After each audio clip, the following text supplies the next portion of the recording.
Shalom, shalom, bonjour. Merci de votre fidélité sur notre chaîne mission du Saint-Esprit et l'Esprit Saint pour conduire le corps du Christ. Parce que le Seigneur, le Saint-Esprit est en train de préparer le corps du Christ pour l'enlèvement qui est à venir. Mais la chose la plus importante que je voulais te partager aujourd'hui, c'est l'amour de Dieu pour toi. L'amour de Dieu pour toi. Regardons cela dans le livre de Jean, chapitre 3, verset 16. Tout simplement, c'est le verset que tout le monde a l'habitude effectivement de comprendre. Les gens, tout le monde, c'est facile pour beaucoup d'entre nous de connaître ce verset. Vous savez que Jean 3, 16, c'est vraiment le résumé de la vision du projet de Dieu qu'il a prédestiné pour notre vie, pour notre avenir. Donc il est important pour moi de vous expliquer tout simplement l'amour de Dieu pour toi, l'amour de Dieu pour moi. Parce qu'on a dit dans ce passage, Dieu a tant aimé le monde qu'il a donné son Fils unique afin que quiconque croit en lui ne périsse point, mais qu'il ait la vie éternelle.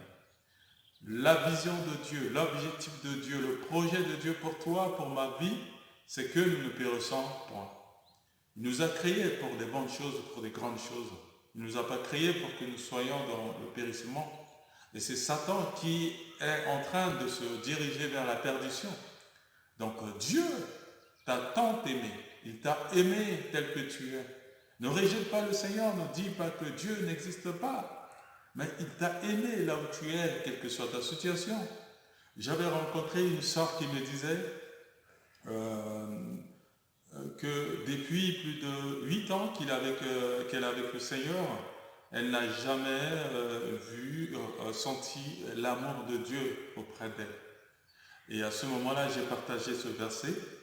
Elle a lu ce passage et malgré 8 ans, elle dit qu'elle ne connaissait pas ce verset. Je dis, mais bon, ça peut arriver. Et donc, quand elle a médité sur ces paroles, elle a reçu une présence vraiment interne dans son cœur qui l'envahissait énormément.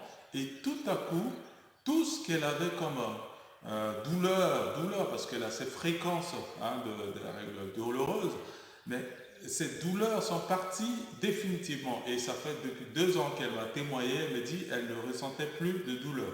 Donc, juste à la lumière de cette parole. Donc, Dieu a tant aimé le monde qu'il a donné son Fils unique afin que quiconque croit ne périsse point. Crois au Seigneur Jésus-Christ, tu vivras. Crois au Seigneur Jésus-Christ, tu auras la vie éternelle. Dieu n'a pas formé un projet, établi un projet pour te nuire, pour que tu sois péri. Je connais une voisine et un voisin, c'est un couple que je les ai rencontrés une fois. Ils m'ont posé la question, mais si Dieu existe réellement, s'il nous a aimés, pourquoi ma sœur était décédée? Je comprends cette situation, je comprends ces ressentis. C'est pas facile pour eux de supporter. Ils pensaient que Dieu allait effectivement garder leur sœur effectivement en vie parce qu'elle était très très malade. Mais dans toute chose, c'est Dieu qui maîtrise toutes les situations. Et même si elle est gardée par Dieu, c'est vrai, mais Dieu connaît le plan de tout et chacun. Il a dit, il est réservé à tout homme de mourir une seule fois, après compte bien le jugement. Mais ce qui est important pour nous, c'est de connaître la valeur de l'amour de Jésus-Christ pour nous. Il nous a tant aimés, c'est pour cela qu'il a envoyé son Fils, Jésus-Christ. Jésus-Christ qui est le prince, est le roi dans le royaume de Dieu, mais qui s'est permis de venir mourir à la croix pour toi, pour moi. Accepte Jésus-Christ. Ne dis pas que Jésus est incapable de résoudre la situation que tu vis en ce moment. Jésus est le Dieu suprême. Jésus est le Tout-Puissant.